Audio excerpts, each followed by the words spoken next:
Ինչպես ծնվեց Profood Armenian Հայաստանում իրականացնելու գաղափարը եւ առհասարակ Հայաստանում տարածաշրջանի մասշտաբով ամենախոշոր գաստրոնոմիկ միջոցառումը իրականացնելու գաղափարը որտեղից եւ ինչպես ծնվեց։ Նախ շատ շնորհակալ եմ հարցազրույցի համար։ Նշեմ, որ գաղափարը անցյալ տարի այսպես առաջացավ։ Շրջում էի Գալֆուդում, շրջում էի Գերմանիայի մի շատ մեծ էքսպոյում։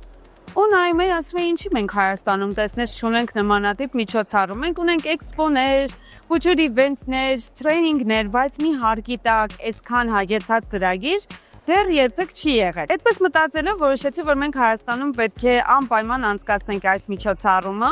Միջոցառումը 5 ուղղություն ունեցավ։ Առաջի ուղղությունը դա հայկական արտադրանքի ներկայացումն էր եւ ոչ միայն, քանի որ այստեղ կնկատեք տարբեր երկրների տաղավարներ։ Երկրորդ ուղղությունը top table-ներն է, շեֆերի մրցույթը, քանի որ մենք այսօր Proreka ընկերությունը առաջնորդում է հոռեկա բիզնեսի զարգացման գաղափարով։ Մեր համար շատ կարեւոր են շեֆերը, խոհանոցի սիրտը։ Եվ դրա համար որոշեցինք, որ մենք պետք է անպայման top table-ներ կազմակերպենք, 100-ից ավել շեֆեր բերենք Հայաստան։ Երրորդ ուղղությունը մեր շեֆերի մրցույթներ, որ նույնպես նպատակ ունի նոր փորձառություն տալ հայ շեֆ խոհարարին։ Չորրորդ ուղղությունը մեր մոտ տրեյնինգներն էր եւ ֆեստիվալը։ Համեղ ուտեստ, լավ երաժշտություն, լավ ժամանց։ Այսպես համախմբելով 5 տարբեր միջոցառումներ մեկ հարկի տակ, ինքը մի քանի տարբեր նպատակներ էլի փորձեց փակել։ Profood Armenian բացի ցուցադրությունից եւ հոռեկա ոլորտի մասնագետներին տեղի եւ ներկրված արտադրանքների ծանոթացնելուց ունի նաեւ որոշակի կրթողական գիծ։ Ինչ արձագանք դուք ստացաք։ Նախ նշեմ, որ երբ որ իվենթը նոր էինք տեղադրել դեռ մեր թվային դաշտում, Facebook-ում, Instagram-ում մարդիկ այդքան լավ չէին հասկանում ինչի մասին է։ Այս օրերի ընթացքում, այցելությունների ընթացքում մարդիկ նոր սկսեցին հասկանալ, թե առհասարակ ինչ է կատարվում էքսպոյի, իվենթի, տաղավարներում եւ տաղավարներից վերև։ Իրականում բոլորը, ովքեր հասկանում են, ովքեր միտքը լսում են, ովքեր մաս են դառնում միջոցառմանը, բոլորը սկսում են գնահատել, բոլորը շատ շնորհակալ են նոր փորձի, նոր գիտելիքների, փորձի փոխանակման, կամուրջների համար։ Դուք նշեցիք, որ Profood Armenian ամենամյա է լինելու եւ սա հաստատ վերջինը չի եւ շատ լավ է որ վերջինը չի։ Այ ինչ կասեք այն մարդկանց, ովքեր չհասկանալով չեն մասնակցել ու բաց են թողել այս միջոցառումը եւ ոլորտի մասնագետներին եւ ոլորտով հետաքրքրված մարդկանց հաջորդ Profood-երի համար ինչ առաջնահերթություններ կդնեք եւ ինչ կետերին կուզեք ուշադրություն դարձնեն մարդիկ, ովքեր պիտի մասնակցեն այս միջոցառմանը։ Քանի որ մենք շատ մեծ խնդիրների բախվեցինք կազմակերպչական փուլում, նախ վստահության հարց կար, թե իվենտը կկատարվի թե չէ,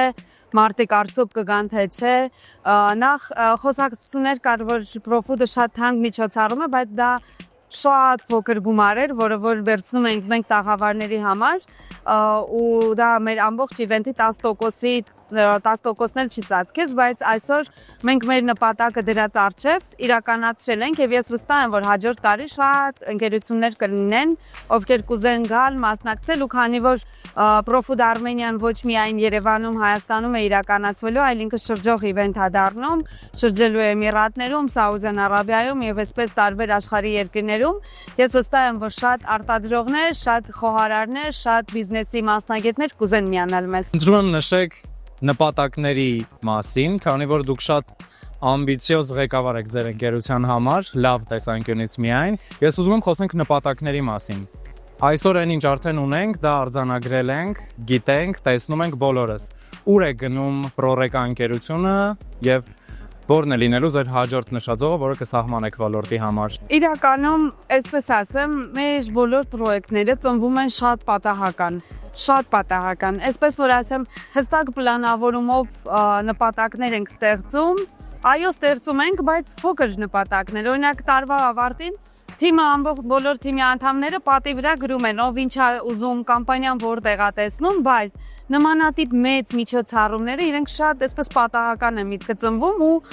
Proreka-ի այսօր առավելությունը այն է, որ մենք շատ արագ ենք կյանքի կոչում մեր բոլոր նպատակները, այսինքն միտքը եկավ, հաջորդ օրը կազմակերպում ենք։ Իսկ ում մենք դեռ շատ քայլեր ունենք անելու, դեռ շատ գործունեություն ունենք ծավալելու Հայաստանում ոլորտը ավելի բարձրացնելու համար։ Ես անչափ շնորհակալ եմ ձեզնից, որովհետև հսկայական աշխատանք եք տանում եւ ասում եմ դա որպես ոչ միայն կողքից ոլորտով հետաքրքրված մարդ, այլ հենց ոլորտի ներսում գործունեություն ծավալող մասնագետ։